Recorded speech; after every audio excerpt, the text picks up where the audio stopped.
என் பேர் காளிதாசன், ஆர்கியாலஜிஸ்ட், தொல்பொருள் ஆய்வாளர். இந்திய மொழிகளில் அத்தனை மொழிகள்லையும் வாண்டட் ஆர்டிஸ்ட்டு.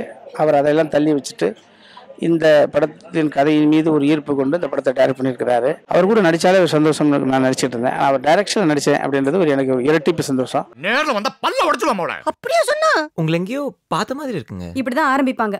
அது எப்படி உங்களுக்கு தெரியும்? கல்யாணத்துக்கு அப்புறம் ரிலீஸ் ஆகிற முதல் படம் உன் சமையல் அறையில்.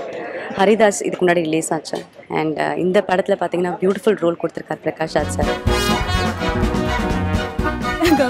டப்பிங் ஆர்டிஸ்ட் இல்லைம்மா இந்த படத்தில் நீ இருந்தால் ரொம்ப நல்லாயிருக்கும், இந்த கேரக்டர் நீ இது பண்ணாதான் நல்லாயிருக்கும்னு சொல்லி கூப்பிட்டு கேட்டது உடனே ப்ளஸிங் சொன்னார், ப்ளீஸ் கன்சிடர் பண்ண, நடிக்க வேணான்னு சொல்லாத, என்ன படம்னு பாரு, அதுக்கப்புறம் தென் யூ டிசைட். கதை கேட்டேன், ரொம்ப பிடிச்சிருந்தது. உங்களுக்கு அந்த ரெசிபி தெரியுமா? ஓ, நல்லாவே தெரியும். will you share it with me please? பெருமையாக இருக்குது இந்த படத்தில் நான் இருக்கேன்னு நினைக்கும் போது. அழகான கதாபாத்திரம், அருமையான மியூசிக் இளையராஜா சார் கொடுத்துருக்காரு. Dream come true day for மீன்னு சொல்லலாம். ஏன்னா அவரோட மியூசிக்கில் நடிக்கணும்னு நினச்சது வந்து ஒரு பெரிய ஒரு 12 years கனவு எனக்கு. அது எனக்கு நிறைவேறிருக்கு.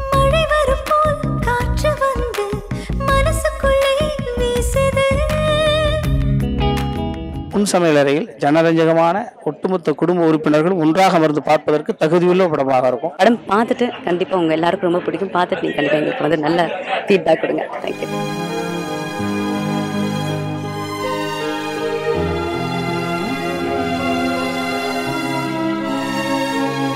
தனியா இருக்கும்போது சந்தோஷமா இருந்தேன், ஆனா இப்ப பயமா இருக்கு.